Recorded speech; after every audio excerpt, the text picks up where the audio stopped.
Radio Clamart. Bonjour à toutes et à tous, bienvenue sur Radio Clamart dans notre émission Le Cri du Grizzly avec aujourd'hui Thibaut Fournier. Thibaut, bonjour.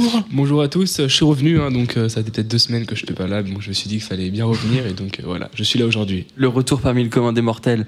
Victor Germain, bonjour. Bonjour Lucas, bonjour Thibaut. Eh bien, bonjour monsieur. Toujours au pont, toujours sur le pont. Et aujourd'hui, nous avons la chance de recevoir Vincent Gazeille. Vincent Gazeille, bonjour. Bonjour. Bonjour. Vous êtes donc conseiller général dans le 92. Exact. Et vous venez donc aujourd'hui avec nous pour parler de divers sujets d'actualité.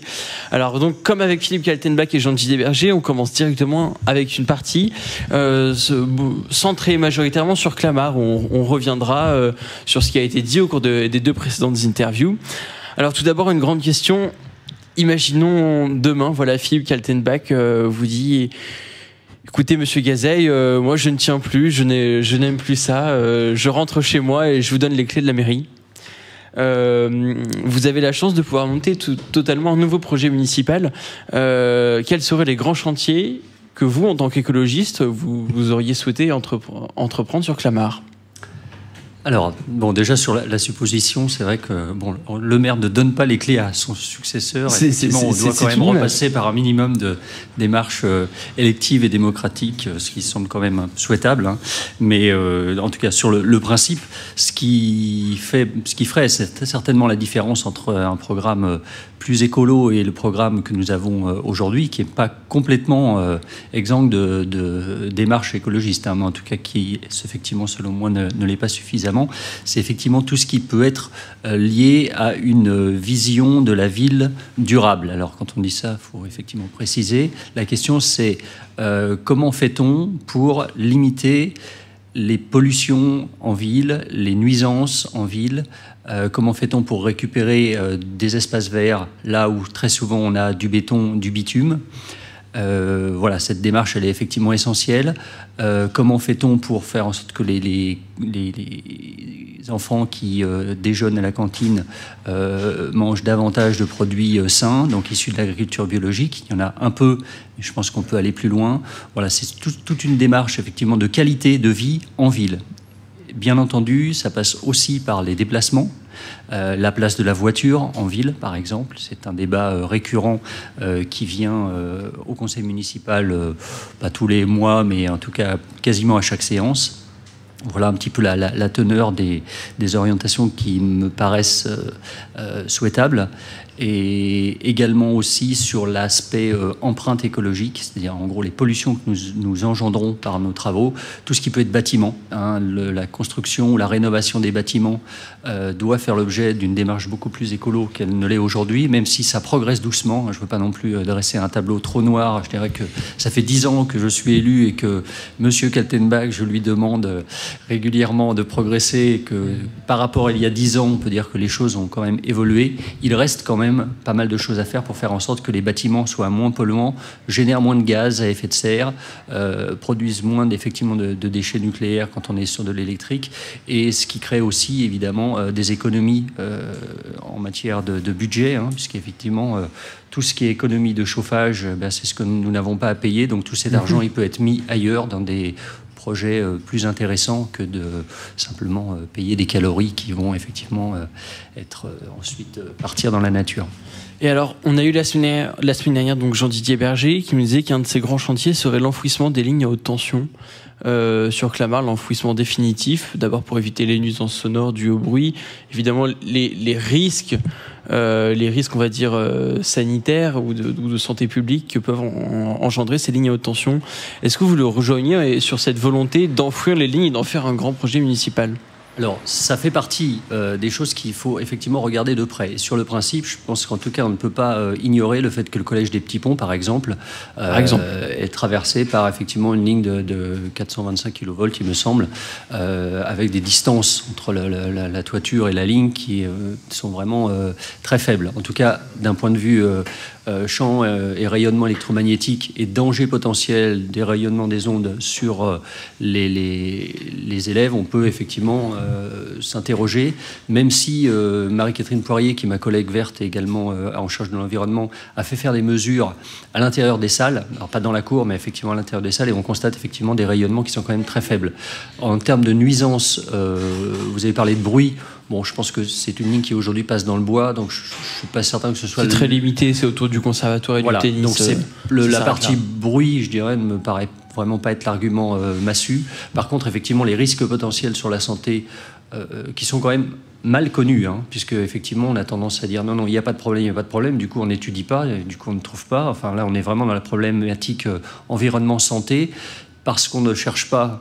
parce que peut-être on a un peu peur de trouver les choses ennuyeuses, eh bien nous-mêmes on ne peut pas dire voilà telle et telle étude prouve qu'il y a vraiment un risque pour la santé. Donc c'est compliqué aussi de faire valoir cet enfouissement pour des raisons de santé, parce qu'on ne sait pas très bien si réellement ça améliore. Le fait de mettre une ligne enterrée, je termine là-dessus, ça peut aussi amener d'autres problèmes de rayonnement, de guide d'onde, etc. Enfin, c'est un petit peu technique. Moi, j'ai lu un petit peu quand même de la documentation à ce sujet. Ça reste quand même assez flou.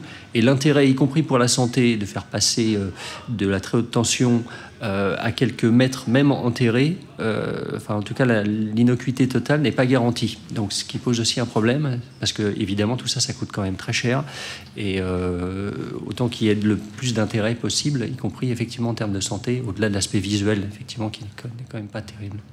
Au-delà de l'aspect visuel qui effectivement n'est pas terrible. Alors, j'ai une autre question qui est, on reste un petit peu dans le cadre de la ligne de tension, qui va concerner ce coup-ci la forêt.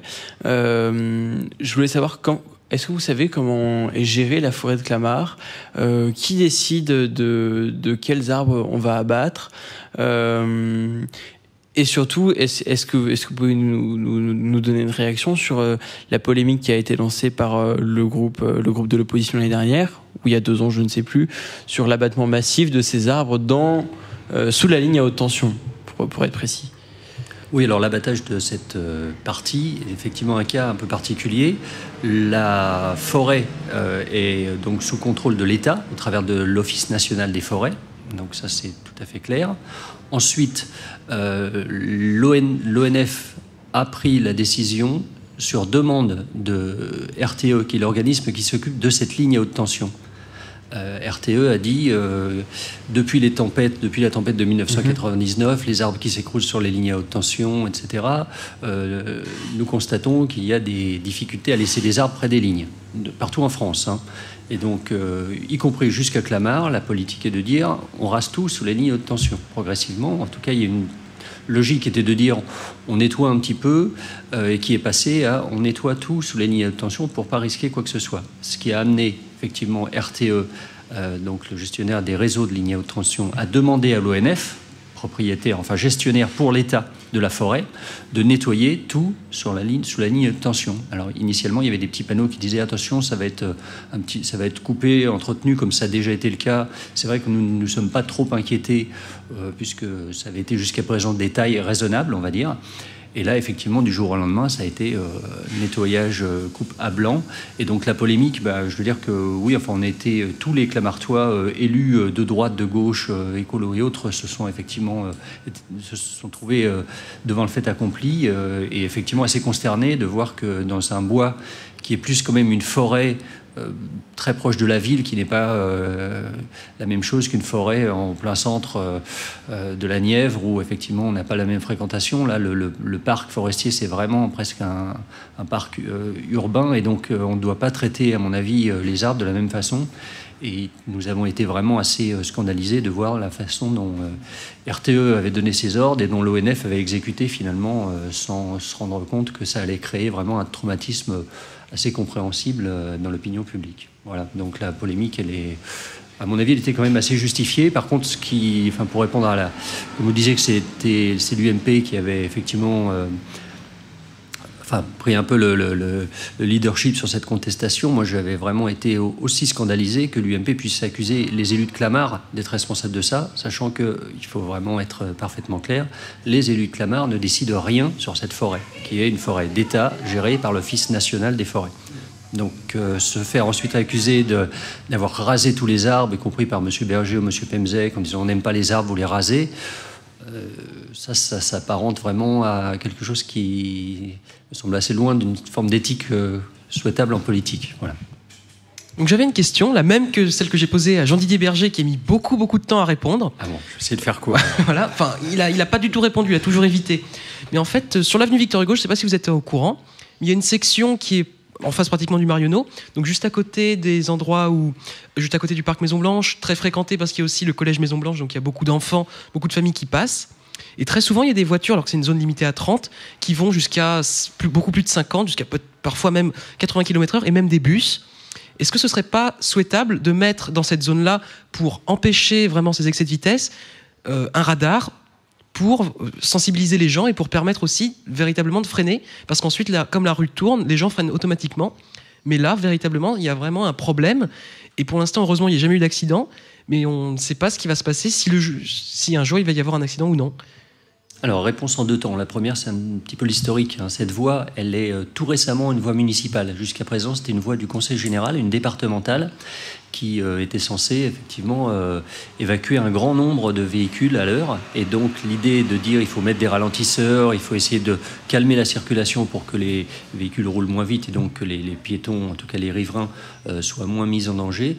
C'est une demande moi que j'ai faite régulièrement mais qui n'a jamais trouvé d'écho auprès du Conseil général des Hauts-de-Seine, qui a une vision vraiment très routière, on pourrait dire presque autoroutière, des déplacements en ville, et qui, à chaque fois que je posais cette demande, répondait par la négative en disant il n'est pas question de freiner le trafic routier sur les départementales, donc on laisse les voitures rouler.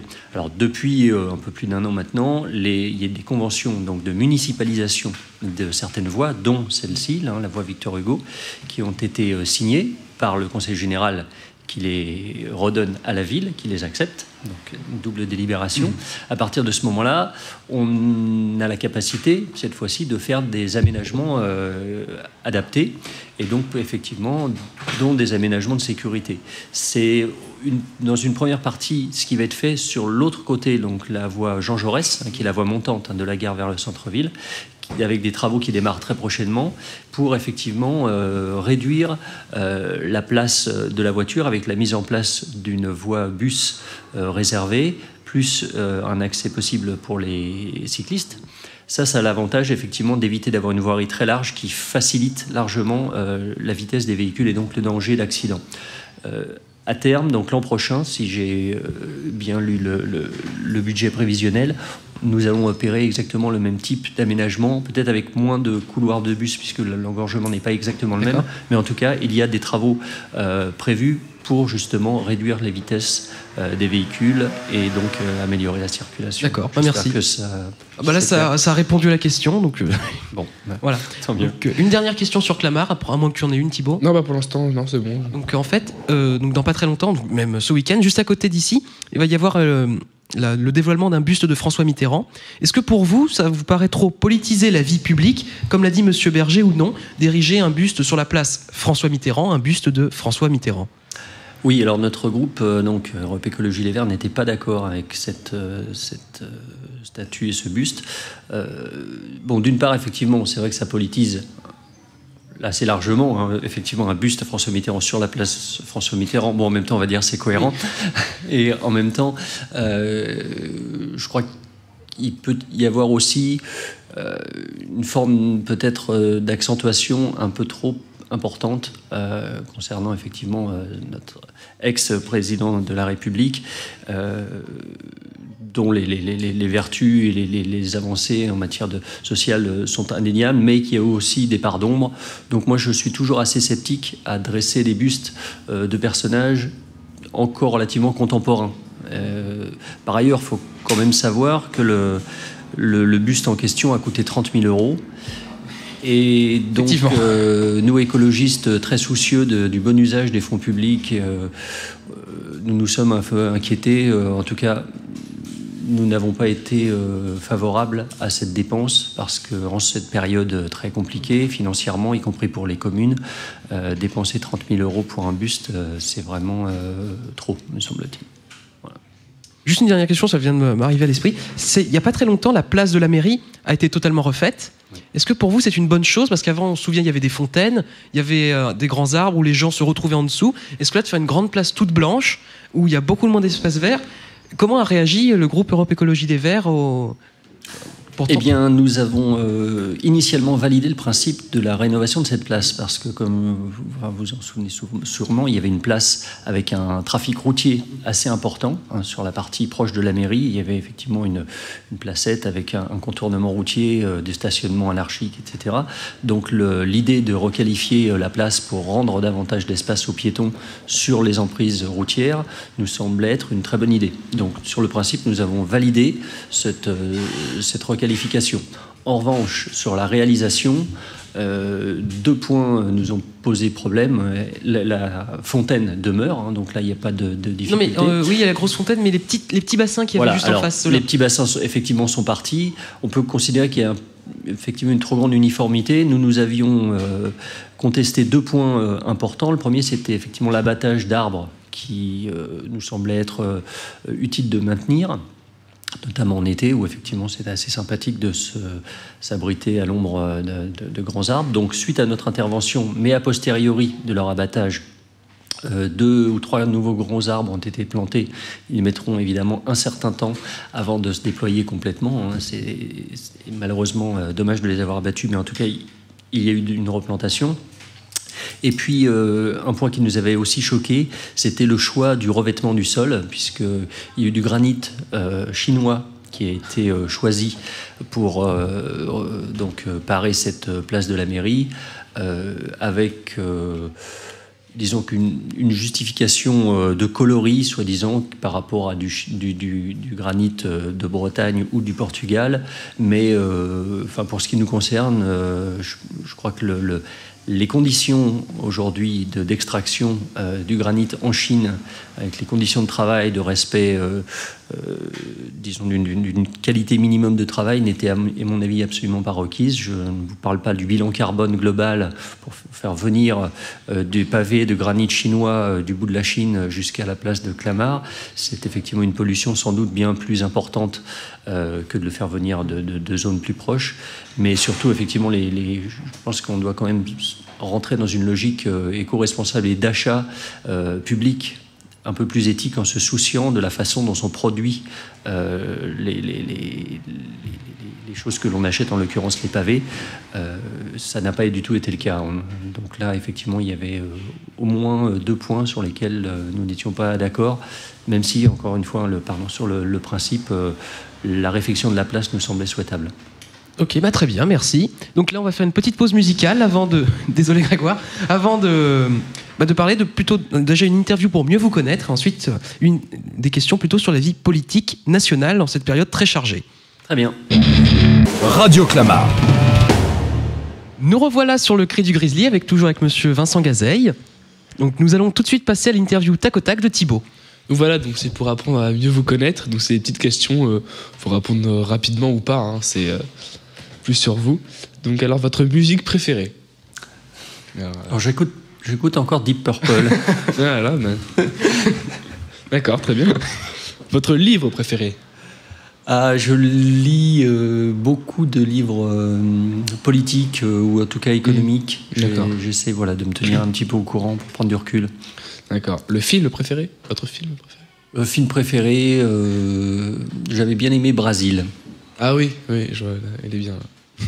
Ouais. Donc si on fait une photo de classe déguisée, donc nous on en a fait une bien sûr, parce que c'était pour Mardi Gras, en quoi seriez-vous alors déguisé? C'est vrai que les questions ne sont pas faciles. Oui. Absolument pas préparé celle-là. Vous êtes le 3e à y passer, à la j'hésite entre l'écureuil ou le tournesol, peut-être. Oui.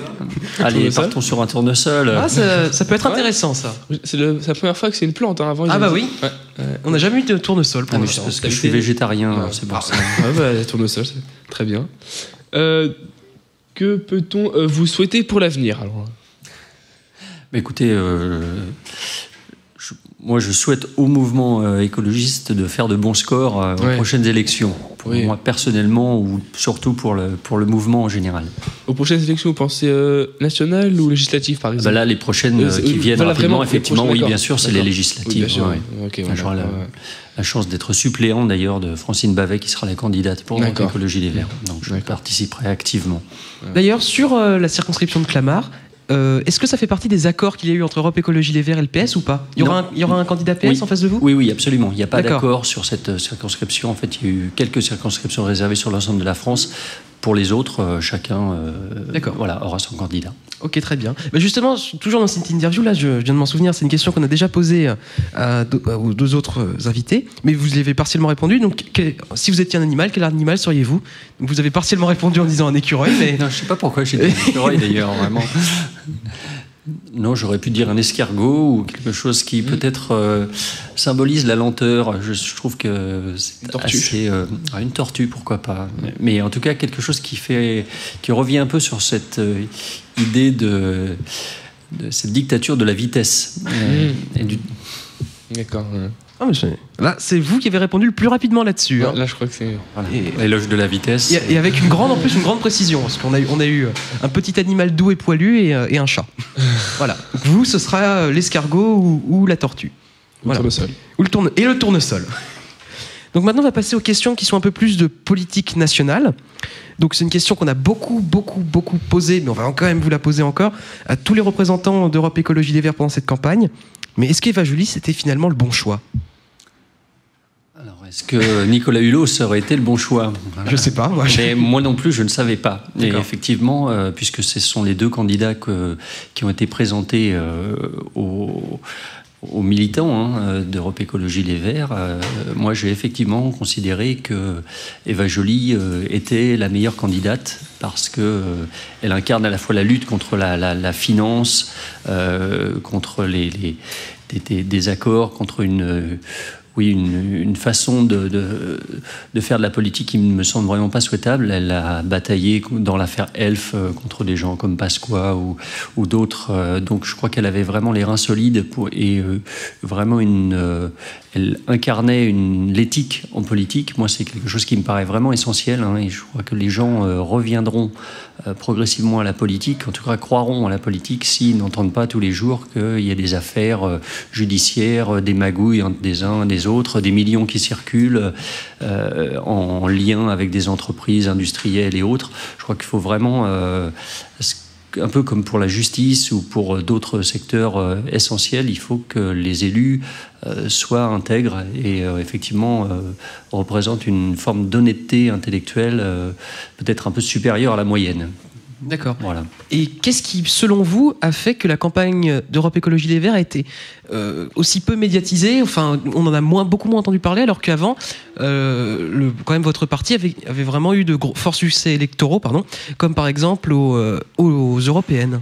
Alors, moi, je répondrai en deux temps. Le premier point, c'est effectivement, je crois que la crise que l'on connaît a mis de côté la notion d'écologie. En fait, c'est pas la candidate. Enfin, peut-être qu'il aurait pu y avoir une meilleure candidate, mais je crois que l'écologie est complètement passée à la trappe. Dans les deux candidats restants, dans le cadre du débat qui a eu lieu, dans le cadre de leur prise de position, mais même avant, la notion d'écologie a été complètement évacuée.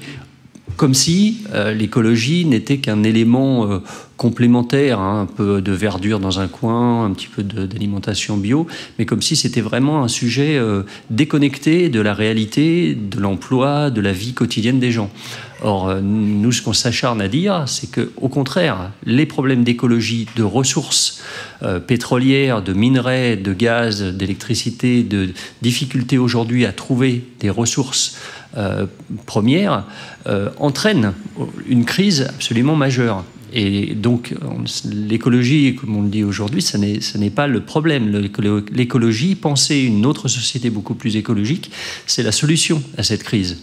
Il est évident qu'on n'arrivera plus aujourd'hui à produire autant de voitures qu'on produisait. Il est évident qu'on ne peut plus continuer à dépenser autant d'énergie, à produire autant de pesticides et autres produits chimiques, plastiques, etc. parce que nous sommes au bout à l'épuisement des ressources de la planète. Et il faut vraiment porter l'attention à cela. Les réserves sont limitées en pétrole, en gaz, en uranium. Et nous sommes obligés, quelque part, de penser une autre société qui respecte plus la planète. Et en tout cas, si nous voulons tous y vivre convenablement. Donc, je crois que cette notion-là, évidemment, elle est assez compliquée. Hein. Il faut quelques instants pour la développer. Et cette notion, comme elle est compliquée, comme aujourd'hui les gens sont un peu pris à la gorge sur certains points, il faut des solutions rapides. Qui semble effectivement facile à mettre en œuvre. Malheureusement, je crois que les prises de position, aussi bien du candidat UMP que du candidat socialiste élu, moi, ne me rassurent pas sur la sortie possible, parce qu'ils sont toujours dans des logiques de croissance. La croissance va repartir, on va continuer, on va refabriquer des tas de choses, mais exactement, on ne sait pas quoi, on ne sait pas à partir de quelle matière première, quelle énergie, et toutes ces problématiques-là doivent aujourd'hui rentrer en ligne de compte dans les programmes politiques. Donc ça, c'était effectivement, à mon avis, la principale raison pour laquelle, effectivement, cette problématique écologique n'est pas rentrée dans le champ et dans l'intérêt des gens. Peut-être effectivement la deuxième, on en a un petit peu parlé, peut-être que la candidate n'était pas aussi charismatique que d'autres, mais bon, il y avait aussi quand même peut-être un troisième volet, je coupe là-dessus, la notion de vote utile, de dire pas question de... moi j'en ai rencontré pas mal d'électeurs qui m'ont dit oui bien sûr, on continue de vous soutenir, mais on va pas prendre le risque d'avoir Le Pen au deuxième tour, et donc on votera directement pour Hollande. D'accord, très bien. D'accord, donc à moi. Donc c'est toujours la politique nationale. Donc Cécile Duflot a déclaré que l'élection de François Hollande était une chance pour tous les écologistes. Est-ce que vous pourriez me dire pourquoi ? Déjà, oui, je peux vous dire pourquoi, peut-être par une pirouette, c'est que ça n'est pas, si c'est François Hollande, ça n'est plus Nicolas Sarkozy. Moi, j'ai eu la chance c'est quand même, non, c'est finalement pas une si mauvaise réponse. J'ai eu la chance de côtoyer Nicolas Sarkozy quand il était président du Conseil général des Hauts-de-Seine, et moi, donc, simple élu écologiste à Nanterre également. De 2004 à 2007, je peux vous assurer que l'écologie n'a absolument rien à faire dans ces problématiques. Par conséquent, le départ de Nicolas Sarkozy de la présidence de la République, moi, me ravit en tout point, dans la mesure où, d'une part, effectivement, c'était bien connu, une priorité donnée par lui aux plus riches, et absolument pas un intérêt à l'intérêt général et aux plus démunis. Donc ça, c'est sur l'aspect social. Mais alors, sur l'aspect environnemental, les pesticides, le nucléaire, la bagnole à tout va, etc. Là, je pense qu'on était vraiment dans la négation totale de tout problème planétaire.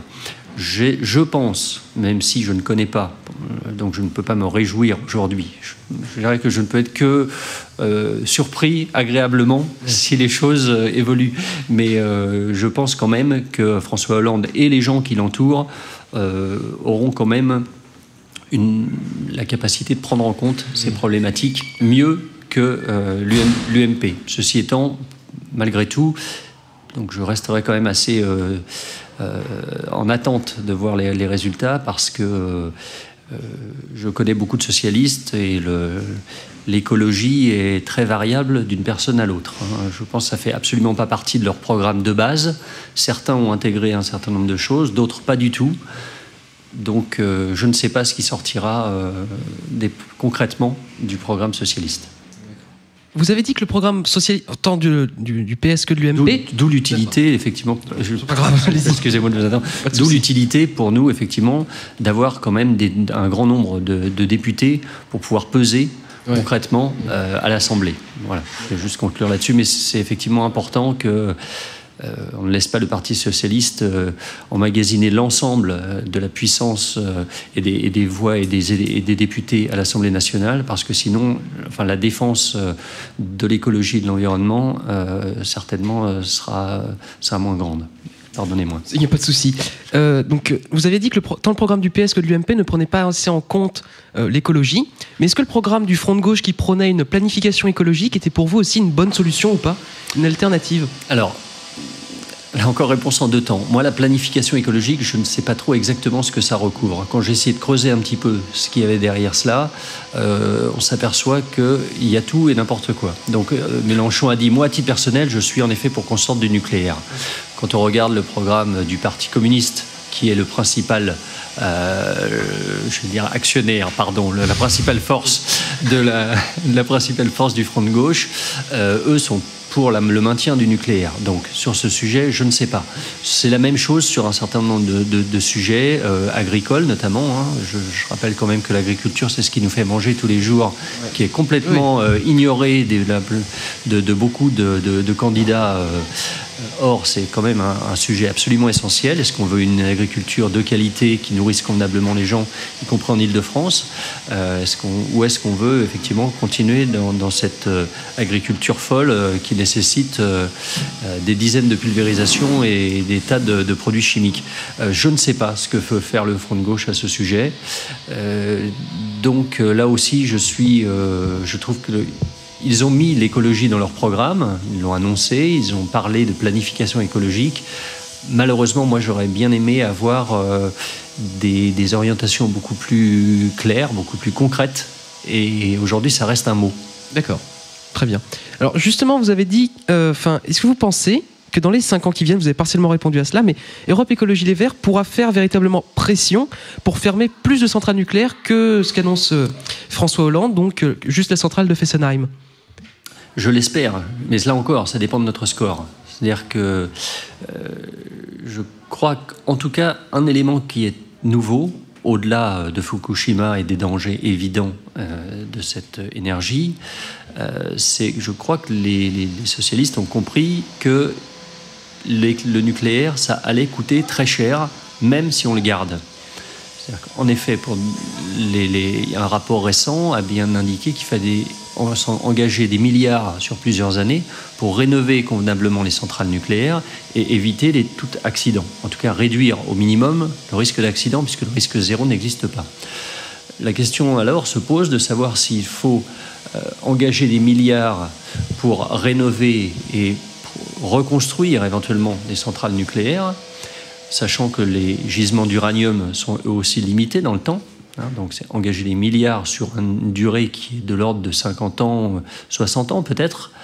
Ou est-ce qu'il faut engager ces milliards, mais même peut-être moins, dans des énergies plus propres, mais pas que. Donc, évidemment, le solaire, l'éolien offshore et l'éolien sous-marin, on en parle beaucoup. Il y a évidemment aussi de l'argent à dépenser pour faire en sorte qu'on gaspille moins d'énergie. Donc, à quoi, quelle doit être la priorité en matière de dépenses? Et je crois évidemment en tant qu'écologiste qu'il faut mettre le paquet pour faire en sorte que nous changions notre mode de production d'électricité en France. Nous sommes l'un des derniers pays à continuer comme si de rien n'était aujourd'hui.